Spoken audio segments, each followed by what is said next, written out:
పల్నాడు జిల్లాలో దారుణం చోటు చేసుకుంది. అన్నదమ్ములను వేట కొడవళ్లతో అతి కిరాతకంగా ప్రత్యర్థులు నరికి చంపారు. ఈ షాకింగ్ ఘటన దురికి మండలం అడిగొప్పలో చోటు చేసుకుంది. మృతులు హనుమంతు, శ్రీరామూర్తిగా గుర్తించారు. ఈ సమాచారం అందుకున్న వెంటనే పోలీసులు ఘటనా స్థలానికి చేరుకుని దర్యాప్తు చేస్తున్నారు.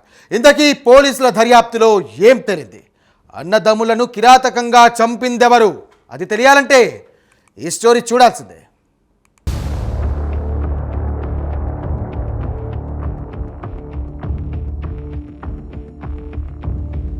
జంట హత్యలతో పల్నాడు ప్రాంతం ఒక్కసారిగా ఉలిక్కిపడింది. ఇద్దరు అన్నదమ్ములను గుర్తు తెలియని వ్యక్తులు అత్యంత దారుణంగా నరికి చంపారు.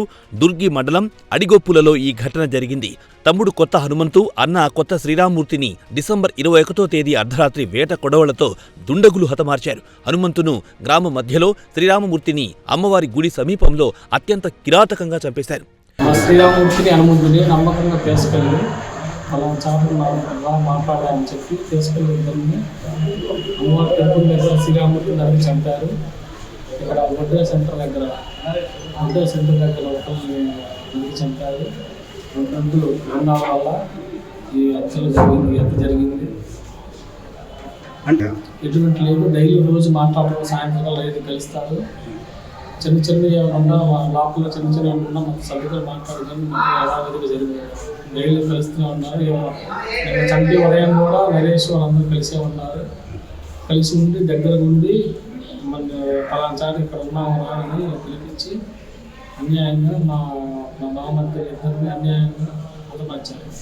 అది జరిగిన తర్వాత కూడా ఇద్దరు కూర్చొని సమాసం అయ్యి మాట్లాడుకొని జరిగిందని అనుకొని దాని తర్వాత కూడా బాగా మాట్లాడుకున్న తర్వాత కూడా ఇలాంటి అతనికి వాళ్ళు ఏదో విధంగా మనసులో పెట్టుకొని ఇలా మా వాళ్ళు చేశారు.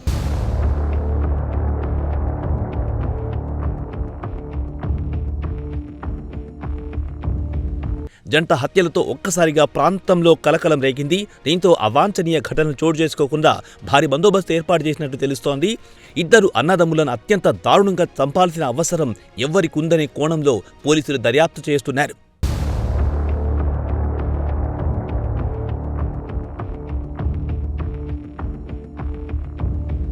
జంట హత్యలపై పల్నాడు జిల్లా ఇన్ఛార్జ్ మంత్రి గొట్టిపాటి రవికుమార్ స్పందించారు. జిల్లా ఎస్పీతో ఆయన మాట్లాడారు.